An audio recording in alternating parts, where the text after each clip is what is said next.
The trios final ended up being the second match on the main show, with Hangman Page, John Silver, and Alex Reynolds taking on the Young Bucks and the man who was back to 100% after 2.5 weeks, Kenny Omega.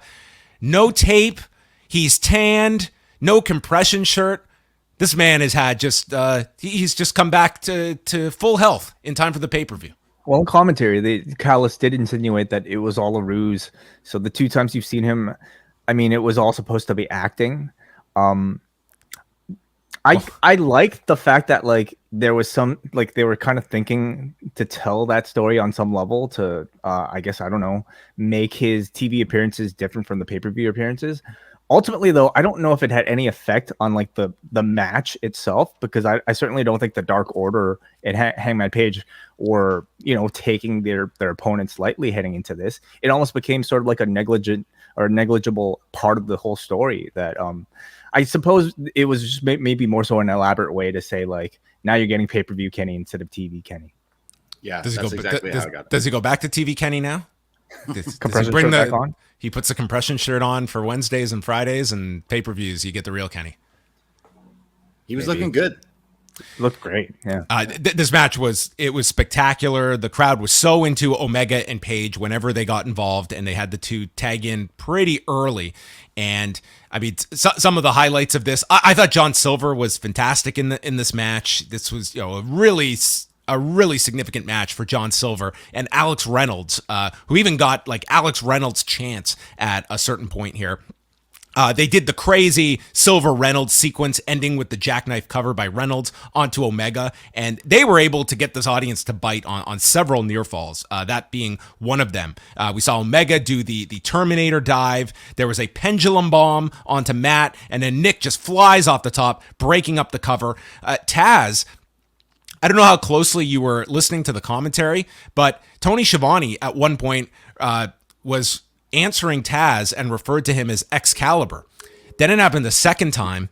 And then in this match, it was a third time that Schiavone referred to Taz as Excalibur. And at this point, you could see Taz was like morphing out of AEW Dark Taz into, I'm kind of getting pissed here, but I'm not going to be an asshole to you, but don't do it again. And that part was amusing to me.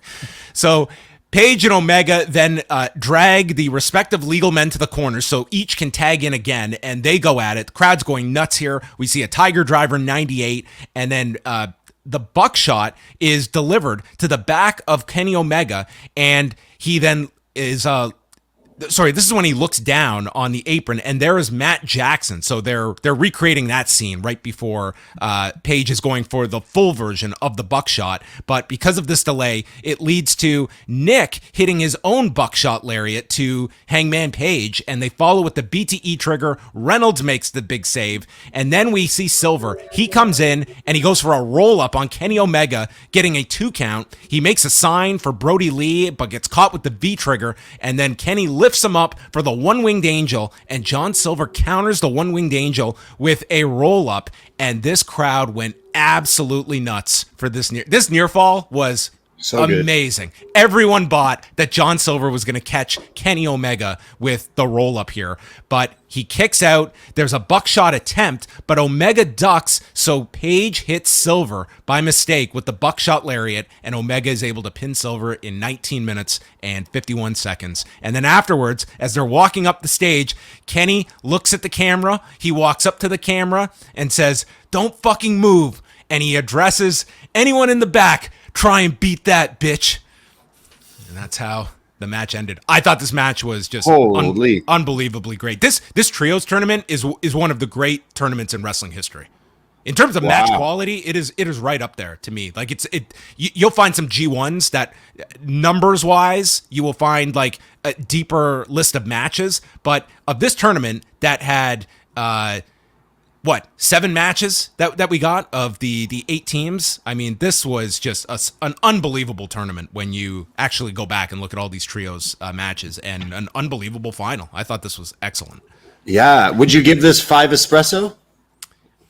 5 espresso is not that is not the ranking system at all. But again, a loyal listener, Braden Harrington.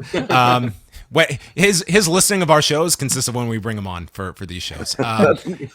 This might be though. It might be a double XL though. This was up there. It was up there. I mean, I thought it was about as good of a trios match as you can ask for the finals of a tournament like this. It was just full of, I mean, the type of fast action that you would expect, and a ton of storyline and I think character ramifications for everybody here. Primarily, you know, anytime you had Paige in there with Omega, it was really, really electric. You know, the amount of history it just that you know is between the two immediately comes to mind.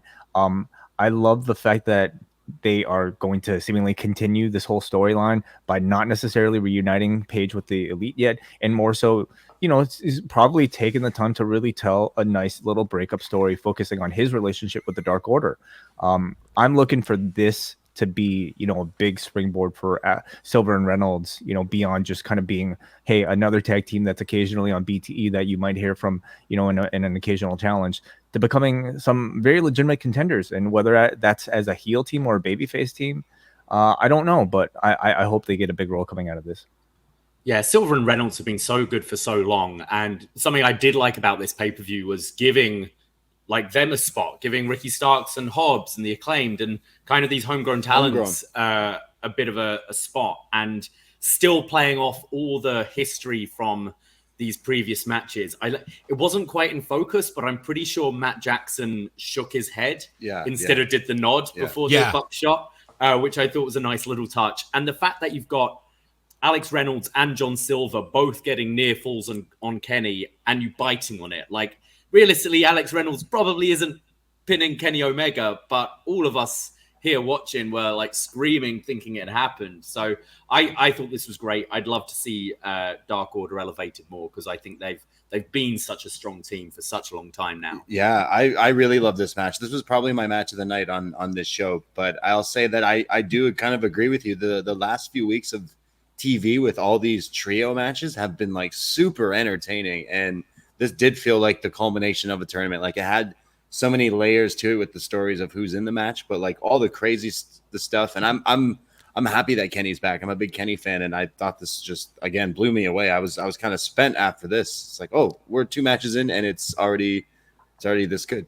More importantly, after this tournament and going with Kenny and the Bucks as the champions and this level of quality, these trios titles feel as important as any titles in this company. Like, to me, these trios titles feel way above it, like your TNT championship, your tag titles. Like, this to me, like the trios division feels like the most like top level that you have, that is just adjacent to your world championship picture. It's certainly off to a really hot start, you know, as with, I think, all things, follow-up is certainly the most important. So how many trios teams stick around, and do they continue to have great matches coming off of this? And certainly with the Elite, as you know, like sort of like the attraction now, you can main event, you know, pretty much any Dynamite, maybe eventually even a pay-per-view with one of these defenses. And now we get Hangman, and we get Hangman now, who has to hang his head knowing that he failed and he let down Silver and Reynolds. So that's a great story for him. He's very good in that role.